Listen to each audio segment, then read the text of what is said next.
Իսկ ծնողները զերծ մնան նման քայլերից։ Հայկ Սարգսյան։ Շնորհակալ եմ պարոն նախարար, ուղիղ մեկ ամիս առաջ ձեզ գրություն եմ ուղարկել առաջարկներով, կցանկանամ դրա մի մասը այժմ քննարկենք։ Ուրեմն ի պատասխան իմ հարցումներից մեկին դուք պատասխանել եք, որ բանակում ծխում է ժամկետային զինծառայողների 67%-ը, որի զգալի մասը սկսել է ծխել բանակ զորակոչվելուց հետո, ենթասպայական անձնակազմի 69%-ը եւ սպայական անձնակազմի 87%-ը։ Թվերը շատ մտահոգիչ են եւ ուսումնասիրելով միջազգային փորձը տեսնում ենք, որ մի շարք երկրներում բանակում ծխելը արգելված է կամ սահմանափակված է եւ նաեւ բազմաթիվ երկրներում ծխելու տարիքը, այսինքն ծխախոտի վաճառքի տարիքը 20 տարեկանից ավելի բարձրն է։ Օրինակ Ճապոնիայում, Թայլանդում, Լատվիայում, Սինգապուրում, ԱՄՆ-ում, Ինդոնեզիայում, Հնդկաստանում եւ այս մասով մի շարք առաջարկներ եմ հնչեցրել,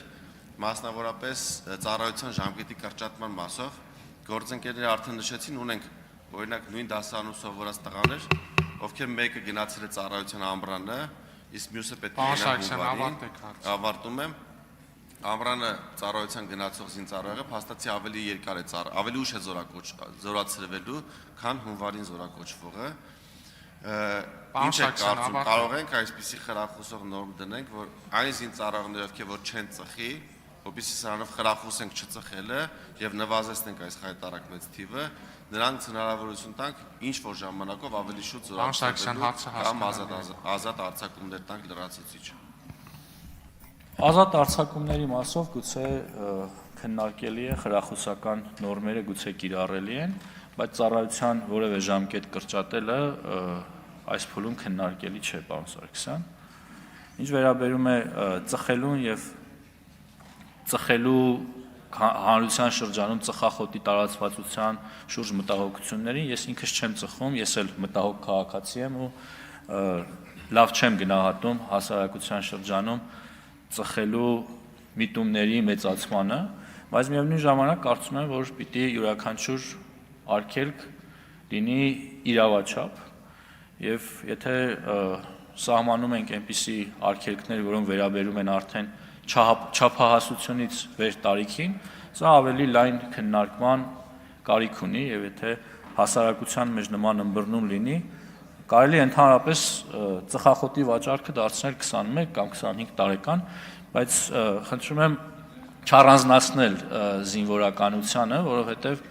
զինվորականությունը հասարակության մաս է եւ այդ տարանջատումը դրական չի ընկալվի նրանց կողմից։ Շնորհակալ եմ։ Հարգելի գործընկերներ, հարցերի համար հատկացված ժամանակը սպառվել է, բայց թույլ կտամ միայն պարոն Օհանյանը հարց տա։ Ներողություն, արձագանք։ Հայկ Սարգսյան, արձագանք։ Պարոն Պապիկյան, տեսեք ինչու եմ առանձնացնում զինծառայողներին, որովհետև նրանք առավել խոցելի են ու բանակում գտնվելը, օրինակ ունենք, մենք գիտենք, որ այսօր բանակ զորակոչվում են մեծամասամբ կամ հիմնականում անապահով ընտանիքի անդամներ, ովքեր որ ունեն ֆինանսական նաև խնդիրներ։ Այո, օրինակ ես ճանաչում եմ զինծառայողի միայնակ մոր, ով աշխատում է, ստանում է 100,000 դրամ աշխատավարձ, ունի նաև այլ մանկահասակ երեխաներ, եւ իր զինծառայող որդու համար պետք է նաև ամեն ամիս ուղարկի մոտ 30,000 դրամ, որպեսզի նա բանակում ծխի։ Այսինքն սա նաև սոցիալական խնդիր է առաջացնում, նաև բազմաթիվ վեճեր եւ միջանձնային հարաբերություններ եւ խոսակցություններ են տեղի ունենում բանակում ծխելու հետևանքով։ Այդ չեմ ասում, որ աշխարհում մահացությունների ամեն 5-ից մեկը դա ծխելու հետևանքով է, նաև բարձրացնում է հիվանդությունների ռիսկայնությունը, միջինում նրանք 10 տարի ավելի պակաս են ապրում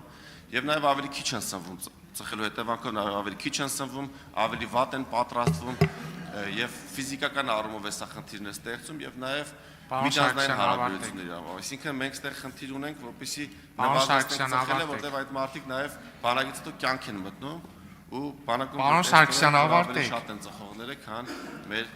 քաղաքացիական կյանքը։ Շնորհակալություն, պարոն Սարգսյան, ես շատ բարձր եմ գնահատում լավ բաներ, այդ թվում նաև հիմնականում բանակում անելու ձեր ցանկությանը, շատ կարևոր է, բայց անել խրախուսական քայլեր, մենք դրա համար պիտի ունենանք